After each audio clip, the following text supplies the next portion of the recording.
ఇవాళ వరద పిఠాపురంలో ఉంటే నువ్వు ఎక్కడ తిరిగావా చెప్పండి. అక్కడ వరద ఉంది, ఎక్కువ నష్టపోయింది అక్కడ పిఠాపురం.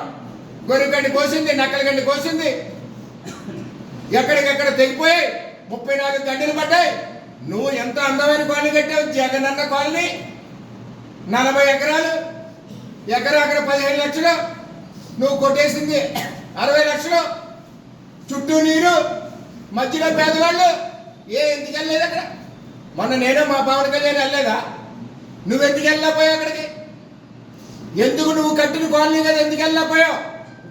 సొద్దుగడ్డ కొండగాలు గొల్లపురం ముంచుతుంది కదా, అక్కడికి ఎందుకు వెళ్ళకపోయావు? ఇవన్నీ కూడా కథలు చెప్పక ప్రజలకి. 5 ఏళ్ళు డ్యాన్స్ ఆడావు, టెండర్ వెళ్ళలేదు. మళ్ళీ నిండుకున్న వేలేరంటున్నావు. ఆ రోజు ఉన్నది వేలేదు 7 టీఎంసీఏ, 8 టీఎంసీ, 9 టీఎంసీ. స్టీల్ ప్లాంట్ పోతే మాకు మిగిలేదు 2 టీఎంసీ. అందులో నువ్వు తులికి దారాదత్తం చేసావు. ఇందులో 600 కోట్ల కాంట్రాక్ట్ పెట్టి లిఫ్టింగ్ తాండవ రిజర్వాయర్ మా నోట్లో మట్టి కొట్టావు. అంచేత నిన్ను నేను ఏమంటున్నానంటే, ఈరోజు వరదలు రావడానికి కారణం జగన్మోహన్ రెడ్డి అసమర్థత. ఈవేళ పిఠాపురం నష్టపోవడానికి కారణం జగన్మోహన్ రెడ్డి. ఇవాళ నేను అడుగుతా ఉన్నా, నీ ఎంపీకి కానీ, నీ ఎమ్మెల్యేకి కానీ, నీకు కానీ సిగ్గు సెర ఉంటే కాపులు వేస్తానికి వచ్చావు కదా గొల్లపురం. చెప్పావు కదా 160 కోట్లు ఇస్తున్నాను అని. ఎక్కడ పోయినాయి 160 కోట్లు? ఎందుకు ఇవ్వలేదు నువ్వు? టెండర్ పిలిచావా? ఎస్టిమేషన్ వేయించావా? ఎందుకయ్యా నాటకాలు, అబద్ధాలు చెప్ప? చంద్రబాబు ఏ రోజు కూడా పిఠాపురానికి నష్టం జరగలేదు. అన్ని రకాలుగా చంద్రబాబు ఆదుకున్నాడు. ఇరిగేషన్కి పిఠాపురానికి 2200 కోట్లు ఇచ్చిన నాయకుడు చంద్రబాబు నాయుడు. ఈరోజు ఈ నియోజకవర్గంలో పుష్కర ఎత్తిపోతుల పథకం చంద్రబాబు నాయుడు, సాగర్లో ఎత్తిపోతుల పథకం చంద్రబాబు నాయుడు, పురుషోత్తపట్నం చంద్రబాబు నాయుడు. ఎక్కడ చేసా? ముసిరిమిల్లి చంద్రబాబు నాయుడు, పట్టిసీమ చంద్రబాబు నాయుడు, పోలవరం 70% పనిచేసింది చంద్రబాబు నాయుడు.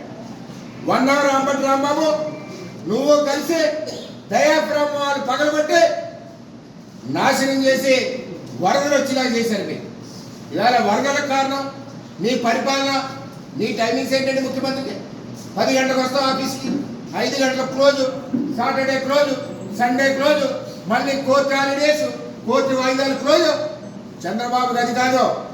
ఈవేళ చంద్రబాబు నాయుడు విజయవాడ నడిబొడ్డులో బస్సులో పండగ పబ్బం లేకుండా ఈవేళ చంద్రబాబు విజయవాడ ప్రజలను ఆదుకున్నాడు. నువ్వు బోట్లతో కూర్చో కొట్టి రాజకీయం చేసిన ప్రజలను ఆదుకున్నాడు. అది చంద్రబాబు. ఉద్దు తుఫాను వస్తే విశాఖపట్నాన్ని 4 రోజుల నుండి ప్రజలను అత్తుకున్నాడు. అది చంద్రబాబు. ఏ రోజున వచ్చావు బయటికి?